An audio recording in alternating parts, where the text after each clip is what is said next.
નમસ્કાર મિત્રો, સ્વાગત છે તમારા બધાનું ફરીવાર એકદમ નવા વિડીયોમાં। આજે આપણે ત્રીજું ચેપ્ટર ભણવાના છીએ, આંતર વિભાગીય અને કર્મચારી વિષયક પત્ર વ્યવહાર।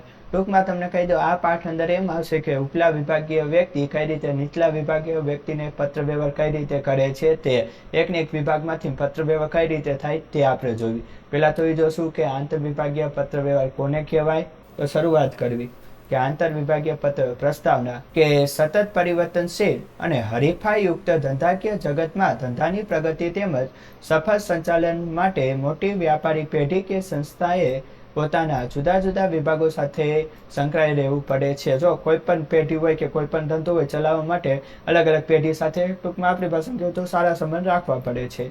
આ વિભાગો વચ્ચે પત્ર વ્યવહાર જરૂરી બને છે, બરોબર। ઘણીવાર હોય ઉત્પાદન વિભાગ હોય, બરોબર, માઉસથી લખવું એટલે અક્ષરની હારા હોય। ઉત્પાદન વિભાગ દ્વારા કઈ ઉત્પાદન થાય એ વેચાણ વિભાગને જાણ કરવામાં આવે, એવી રીતે એકાબીજા સાથે કરવાના પત્ર વ્યવહાર। આવો પત્ર વ્યવહાર મોટે ભાગે જુદા જુદા વિભાગો વચ્ચે તથા તેમના વિવિધ હોદ્દા ધરાવતા અધિકારીઓ વચ્ચે થતો હોય છે। આમ ધંધાકીય પેઢીની વડી કચેરીથી શાખાઓ તથા શાખાઓથી વડી કચેરી વચ્ચે થતા પત્ર વ્યવહારને આંતર વિભાગીય પત્ર વ્યવહાર કહેવામાં આવે છે। ખાલી એટલું પૂછાય, આંતર વિભાગીય વ્યવહાર કોને કહેવાય કે તો કે ધંધાકીય પેઢી વડી કચેરીથી શાખા તથા શાખાઓથી વડી કચેરી, બરોબર, થતા પત્ર વ્યવહારને આંતર વિભાગીય પત્ર વ્યવહાર કહેવાય। કે આખે આખું એક જ જગ્યાએ એક કંપની છે, બરોબર, આ એક કંપની છે, એની અંદર અહીંયા અલગ અલગ વિભાગ છે, ઉત્પાદન વિભાગ છે, વેચાણ વિભાગ છે, બરોબર, અહીંયા પેકિંગ થાય છે, બરોબર। તો આની સાથે પત્ર વ્યવહાર કરવાનો થાય, ક્યારેક આની સાથે કરે, એવી રીતે, બરોબર। તેને સંસ્થાગત પત્ર વ્યવહાર પણ કહેવાય શકાય। ઘણીવાર એવું પૂછે કે સંસ્થાગત પત્ર વ્યવહાર એટલે શું, તો કહેવાનું આંતર વિભાગીય પત્ર વ્યવહાર છે, ઉપરની વ્યાખ્યા કીધી થઈ। આ પત્ર વ્યવહાર જો નોટિસ હોઈ શકે, પરિપત્ર કે મેમો સ્વરૂપમાં હોય છે। આ બધા વિશે આપણે ડિટેલમાં પણ જોશું। જુદા જુદા વિભાગો વચ્ચેનો સંપર્ક મૌખિક સૂચનો અને અન્ય સંચાર માધ્યમો દ્વારા થતો હોય છે। આમ છતાં આંતર વિભાગીય પત્ર વ્યવહાર નીચેની જરૂરિયાતની દ્રષ્ટિએ મહત્વનો છે। પેલા કે ક્યારે ક્યારે જરૂરિયાત હોય આંતર વિભાગીય પત્ર વ્યવહારની, તો પહેલું જોઈએ કે પત્ર સ્વરૂપે આપેલી માહિતી લાંબા સમય સુધી જાળવી શકાય, બરોબર। પત્ર સ્વરૂપે હોય, તમને ખબર છે, સંદર્ભ તરીકે રજૂઆત કરી અને લાંબા સમય સુધી પણ જાળવી શકાય। માહિતીને ફાઇલિંગ કરી શકાય તેમજ ભવિષ્યમાં તેનો ઉપયોગ પણ કરી શકાય। જો ફાઇલ કરી શકાય ને ભવિષ્યમાં આનો વસ્તુ તમારો ઉપયોગ કરવો હોય તો એ પણ તમે કરી શકો, ફાઇલ બીજી વાર રજૂઆત પણ કરી શકો કે મેં આ તારીખે પત્ર લખ્યો હતો। ક્યારેક અનિચ્છનીય કે પ્રત્યક્ષ રીતે સંકોચ થાય તેવી માહિતી પત્ર સ્વરૂપે નિસંકોચ જણાવી શકાય છે। ટૂંકમાં અમુક વાત એવી હોય કે તમે રૂબરૂ ન કહી શકતા હોય, બોલી ન શકે, તો પત્ર લખીને તમે જાણ કરી શકો છો। વિભાગો કે વડી કચેરી વચ્ચે થયેલ વિચારો કે માહિતીની આપલેના દસ્તાવેજી પુરાવા તરીકે ઉપયોગ થઈ શકે। જો પુરાવા તરીકે તમે રજૂઆત કરી શકો કે આ તારીખે જો તમે પત્ર લખ્યો હતો ને એની અંદર આપણે વાત પણ થઈ હતી। જે તે વ્યક્તિને લેખિતમાં સોંપવામાં આવેલ કામને કારણે તે પોતાની ફરજ પ્રત્યે સભાન બને, બરાબર। લેખિતમાં જાણ કરો તો એને સભાન ધ્યાન પણ ના રહે। દાખલા તરીકે કોઈ વ્યક્તિ મોડો આવે છે તો તમે લેખિતમાં લખાણ કરી કહો કે હવે તમે દરરોજ સમયસર આવજો, નકર તમારો પગાર કાપી લેવામાં આવશે, તો એ પણ સમયસર આવતો રહે છે।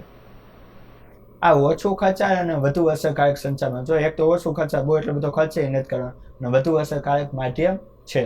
હવે નોટિસનો અર્થ આપણે જોઈએ કે નોટિસ કોને કહેવાય કે વ્યાપારી પેઢી કે સંસ્થામાં કાયદાકીય કે બંધારણીય અથવા તો કાર્યાલયની માળખાગત બાબતો અને તેમાં થતા ફેરફાર તથા તેના અમલીકરણ અંગે કાર્યાલયના કર્મચારીઓને જાણ કરવા લખાતો પત્ર એટલે કે નોટિસ, બરોબર। કોઈ કર્મચારી મોડો આવે છે કે કંઈક થોડીક માહિતી આપણને કે આમને આ રીતે કામકાજ કરવાનું છે, તો એ નોટિસ સ્વરૂપે તમે જાણ કરી શકો છો।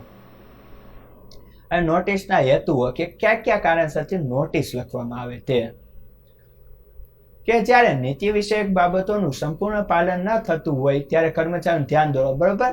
ટૂંકમાં જે નીતિ નિયમ છે તે પ્રમાણે કામ નથી થતું તેવા સંજોગોમાં કર્મચારીનું ધ્યાન દોરવા માટે જે પત્ર લખવામાં આવે તેને પણ નોટિસ કહેવાય। કે કામ પણ સોંપવામાં આવે કે તમે કામના સમય ઉપર ફોનનો ઉપયોગ ન કરો, તો એ પણ એક ભાગ કહેવાય। બીજું, સંજોગો અનુસાર કરવામાં આવતા ફેરફારોથી કર્મચારીઓને જાણ કરો, બરાબર। સંજોગ સમય અનુસાર ઘણીવાર ફેરબદલી કરવામાં આવે। ઘણીવાર એવું હોય કે કોઈ મોટી ઉત્પાદન કંપની છે ના સારા બારથી તે 1:30 સુધીનો સમય હોય, બરોબર, બ્રેકનો સમય હોય, તો ઘણીવાર એ પણ જાણ કરવામાં આવે કે હવે સારા બારથી તે 1:15 સુધીનો સમય રહેશે, બરોબર। ક્યારેક કર્મચારીને નિયત ક્રમમાં કે ચોક્કસ કાર્ય પદ્ધતિ મુજબ કામ કરવાનો આદેશ આપવા માટે, બરાબર, નિયત ક્રમમાં માળખાગત કામકાજ સમજવું હોય કે આવી રીતે આમને નામ કામ કરો તેવા સંજોગોમાં. સામાન્ય રીતે કોણે, કયું કામ, ક્યારે અને કયા કાર્યક્ષેત્રમાં રહીને કરવાનું તે દર્શાવવાનું, બરોબર. માની લો કે સુપરવાઇઝર છે, બધું ધ્યાન રાખવાનું છે. પછી બરોબર વેચાણ વિભાગનું તો એને જોવાનું કે વેચાણ બરોબર થાય છે કે નહીં, ઉત્પાદન થયું તો વ્યવસ્થિત થાય, પેકિંગ થયું કે નહીં, કેટલા યુનિટ વેચાણ વગેરે કામકાજ. એવી રીતે અલગ અલગ વ્યક્તિને અલગ અલગ કામ સોંપવામાં આવે. પછી કીધું કામની પ્રગતિનો અહેવાલ કોણ કોને આપવાનો રહેશે તેની જાણ, બરાબર. કામ જેટલું થયું પ્રગતિનો અહેવાલ કોણ કોને આપશે તે જાણ, બરોબર. કે વેચાણ વિભાગનો વ્યક્તિ છે તો કોને, સંચાલકને આપશે કે ડાયરેક્ટ માલિકને આપશે, બરોબર. એવી રીતે. હવે પરિપત્રનો અર્થ કે પરિપત્ર કોને કહેવાય છે, કે વ્યાપારિક પેઢી કે ટૂંકમાં પરિપત્ર કહું ને તમને ટૂંકમાં તો કે બધા એને લાગુ પડતો હોય, બરોબર. એક વ્યક્તિને ન હોય, આખા સમૂહને લાગુ. દાખલા તરીકે ગુજરાત બોર્ડનું રિઝલ્ટ દાખલા તરીકે કે મે મહિનાના અંતમાં કે જૂન મહિના શરૂઆતમાં આપવાના છે, તો એવા સંજોગોમાં એ બધા ગુજરાત બોર્ડમાં જેટલી સ્કૂલ છે બધાને લાગુ પડે નિયમ, કે 10 તારીખે એક્ઝામ શરૂ થાય તો પરિપત્ર ટૂંકમાં બધાને લાગુ પડે, બરાબર. એક વ્યક્તિને ન બધાય સંદર્ભ લાગુ પડતો હોય છે. પરિપત્રનો અર્થ કે વ્યાપારી પેઢી કે સંસ્થાના વ્યવસ્થા તંત્રએ ઘડેલ આચારસંહિતાની માહિતીથી કર્મચારીઓને જૂથને વખતો વખત માહિતગાર કરવાના અભિગમને લખાતો પત્ર એટલે કે પરિપત્ર, જેને સર્ક્યુલર લેટર પણ કહેવાય. પરિપત્ર વ્યવહારિક અને વહીવટી દ્રષ્ટિકોણ ધરાવે છે, વ્યવહારિક અને વહીવટી, બરાબર.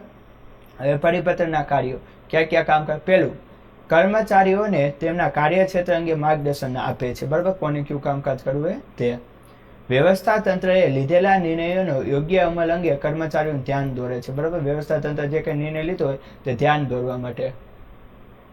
ત્રીજું, કર્મચારીઓ પાસેથી શું અપેક્ષિત છે તેના વિશે સ્પષ્ટીકરણ, બરાબર.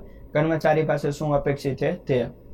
કર્મચારીઓમાં સમાનતા જાળવવાનું કાર્ય કરે છે, સમાનતા કે બધાય સરખા રહે એની નજર. હવે પરિપત્રના લક્ષણો. પહેલું, પરિપત્ર કોઈ એક કર્મચારીને નહીં પણ કર્મચારીઓના સમૂહ કે જૂથને સંબોધીને લખાય, બરાબર. એક વ્યક્તિને નહીં પણ આખા જૂથને લાગુ પડતું હોય છે. બીજું, પરિપત્રમાં જણાવવામાં આવેલી બાબતો સમૂહના બધા જ સભ્યોને એક સમાન રીતે લાગુ પડે છે, જેટલા રહ્યા બધાને એક સમાન રીતે લાગુ પડે. પરિપત્રનું સ્વરૂપ સામાન્ય રીતે અન્ય પત્ર જેવું જ હોય છે, આમ છતાં કેટલીક વાર તેમાં સંબોધન કે શુભેચ્છા દર્શક સમાપન દર્શાવવામાં આવતું નથી, શ્રીમાન કે એવું નથી દર્શાવવામાં આવતું, બરોબર. કેમ કે બધાને લાગુ પડતું એવા સંજોગોમાં. કે પરિપત્રમાં તારીખ અને સમય ખાસ મહત્વ ધરાવે છે. તારીખ ને સમય એટલે મહત્વ દર્શાવે કે જેથી કંઈ ખબર પડે કે કયા તારીખે કયો પરિપત્ર આવેલો છે અને ક્યાંથી અમલમાં આવ્યો. પછી કીધું પરિપત્ર નિશ્ચિત વર્ગના કર્મચારીઓને નીતિ વિષયક નિર્ણયોના અમલ તરફ ધ્યાન દોરવા માટે લખવામાં આવે છે. આમ કર્મચારી સંચાલન અંગે નોટિસ અને પરિપત્ર બંને નિયત સંદર્ભ માહિતી સંચાર દ્વારા કર્મચારીઓ તેમની જવાબદારી પ્રત્યે સભાન એટલે કે જાગૃત કરે, છતાં તેમની વચ્ચે નીચે પ્રમાણે ભેદ ટાળવી શકાય. હવે નોટિસ અને પરિપત્ર વચ્ચે શું ભેદ છે એ લઈ લઈ, બરાબર, અને પછી આપણો વિડીયો પૂર્ણ કરવી. પેલું નોટિસ વ્યક્તિ અથવા તો સમૂહને સંબોધીને લખવામાં આવે છે. એકદમ હેલું ઘણી વાર પૂછાય પણ શકે, નોટિસ અને પરિપત્ર, બરોબર. ક્યાંક 3 માર્કમાં પૂછી લે, 2 મુદ્દા કા 3 મુદ્દા જણાવો. પરિપત્ર મોટા ભાગે સમૂહને સંબોધીને લખાય. જો આ નોટિસમાં એટલું યાદ રાખવાનું કે વ્યક્તિ અથવા તો સમૂહને લખાય, પરિપત્ર સમૂહને લખાય. નોટિસ દ્વારા કાયદાકીય દ્રષ્ટિકોણ સ્પષ્ટ કરવામાં આવે છે, જ્યારે ઓલામાં વ્યવહારિક દ્રષ્ટિકોણ અને વહીવટી દ્રષ્ટિકોણ સ્પષ્ટ કરવામાં. પરિપત્ર દ્વારા વહીવટી અને વ્યવહારિક દ્રષ્ટિકોણ સ્પષ્ટ કરવામાં આવે છે. નોટિસ દ્વિમાર્ગીય સંચાર વ્યવસ્થા. દ્વિમાર્ગીય એટલે કે કર્મચારી ઉપલી અધિકારીઓને અને ઉપલા અધિકારી કર્મચારીઓને નોટિસ આપી શકે, બરોબર. નીચલા વ્યક્તિ રહ્યા ઉપલા અધિકારીને પણ નોટિસ લખી શકે અને ઉપલા વાળા પણ નીચલે. પરિપત્ર એક માર્ગીય સંચાર વ્યવસ્થા છે. દાખલા તરીકે ડીઓ દ્વારા આદેશ કરવામાં આવ્યો હોય કે રાજકોટ જિલ્લામાં 3 દિવસ વરસાદના કારણે શાળા કોલેજો બંધ રાખ્યું, તો પછી તમારે વરસાદ ન હોય તો પણ ના એ જગ્યાએ શાળા કોલેજો બંધ હોય છે, બરોબર. બધાને લાગુ પડે. એટલે કે ઉપરી સંચાલક વર્ગ દ્વારા તેમના હાથ નીચેના કર્મચારીઓને પાઠવવામાં આવે છે. જે બાબતો માટે નોટિસ આપવી હોય તે અંગે પરિપત્ર પાઠવી શકાય. જે બાબત માટે આપણે તમે નોટિસ આપો હોય એટલે પરિપત્ર આપી શકો. જે બાબત માટે પરિપત્ર પાઠવવાનું હોય તે અંગે નોટિસ પાઠવી શકાય નહીં. તો આ એક નાનો વિડીયો હતો, પ્રસ્તાવને બધું લીધું હતું. તો મિત્રો વિડીયો પસંદ આવ્યો તો એ લાઈક કરી દો, ચેનલમાં નવો તો સબસ્ક્રાઈબ કરી દો. ફરી મળશું નવા વિડીયોમાં. ત્યાં સુધી મને આપો રજા. વંદે માતરમ. જય ભારત.